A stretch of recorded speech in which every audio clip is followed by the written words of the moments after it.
350 বছরের ইতিহাস ভেঙে পড়ল প্রায় নিশ্চিহ্ন বর্ধমানের রাজা মেহতাব চাঁদের রাজমন্দির।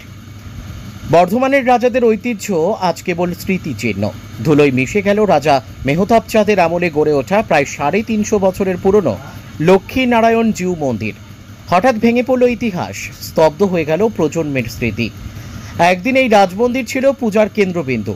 দুর্গাপুজোর সময় রাজপরিবারের সদস্যরা আসতেন, রাজরানী উপবাস করতেন, ভক্তরা সমবেত হতেন। পহেলা বৈশাখেও জমত বিশেষ পুজো। সেই মন্দিরেই আজ ধ্বংসস্তূপ, চারিদিকে ছড়িয়ে ছিটিয়ে ইতিহাসের সাক্ষী ইট পাথর। স্থানীয়দের দীর্ঘশ্বাস, বহু বছর ধরে সংস্কারের অভাবেই শেষ পর্যন্ত ধ্বংস হলো এই ঐতিহ্য।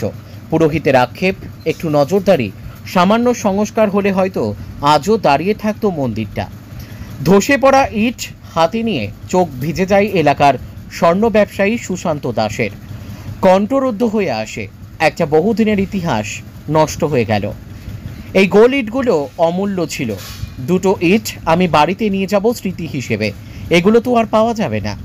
আজ ভগ্নাবশেষে দাঁড়িয়ে মানুষজন যেন সময়ের কাছে হেরে যাওয়া ইতিহাসকে বিদায় জানাচ্ছেন।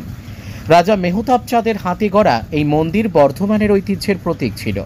আজ তা কেবল স্মৃতিপটে ঝলসে ওঠা অতীত।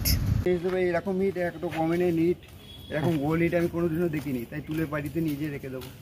এটা কি স্মৃতি, মানে এটা কি স্মৃতি হিসেবে রেখে দিচ্ছি। 350 বছর আগেকার 350 বছর আগেকার জিনিস, এসব ইট পাওয়া যাবে? কোনোদিনও পাওয়া যাবে না। দেখতে এসেছিলাম, আমাদের এখানেই দোকান, সোনারপুর দোকান। আচ্ছা, পুজো দিতে এখানেই আছি, পয়লা বৈশাখ করতেও এখানে আসি। এরকম গোল ইট কোনো জায়গায় দেখা যায়? কোনোদিন দেখিনি। তো এটা কি করবেন তাহলে? এটা বাড়িতে নিজে স্মৃতি হিসেবে রেখে দেবো, সংরক্ষণ করবে, সংরক্ষণ করে রেখে দেবো। লোককে দেখাবে এই জিনিস। আচ্ছা, আবার কি এর সামনে তো দুর্গাপুজো ছিল। সামনে দুর্গাপুজো, রাজা রানী আসতেন দুর্গাপুজোতে, এখানেতে উপোস করতেন, এখানেতে পুজো হতো। জানি না এবারে কি হবে। এটাই কি মন খারাপ করছেন আপনাদের? হ্যাঁ, সে তো মন খারাপ করছি। আর এইটা যদি বাগিয়ে দিত আগে থেকে, তাহলে আর এই জিনিসটা হতো। অনেকদিন ধরে এটা ভগ্নদশা হয়ে পড়ে আছে। একটা ইতিহাস নষ্ট হয়ে গেল। এটা আপনার নাম? আমার নাম সুশান্ত দাস। এটা কি হয়েছে, কি দেখলেন? এটা তো আমি আজকে সকালে মোবাইলেই দেখলাম যে আজকে লক্ষ্মীবাড়িনাথ মন্দিরে কাঁচ ভেঙে গেছে। তো কি অবস্থায় ছিল, কি দেখেছিলেন? এমনি তো সবই ঠিক ছিল, কিন্তু এই মনে হচ্ছে অতিরিক্ত ওই বর্ষার জন্য এই জিনিসটা হয়েছে। তারপর দীর্ঘদিন সংস্কার হয়নি। একটা তো ঐতিহ্যবাহী রাজবাড়ি এটা, হ্যাঁ। বলুন। হ্যাঁ, আপনাদের তো একটা আমাদের একটা কষ্ট লাগে যে একটা রাজার ঠাকুরবাড়ি, একটা বড় ঠাকুরবাড়ি। এখানে তো সমস্ত পুজো হয়। হ্যাঁ, সমস্ত পুজো আসেন তো আপনারা পুজোতে?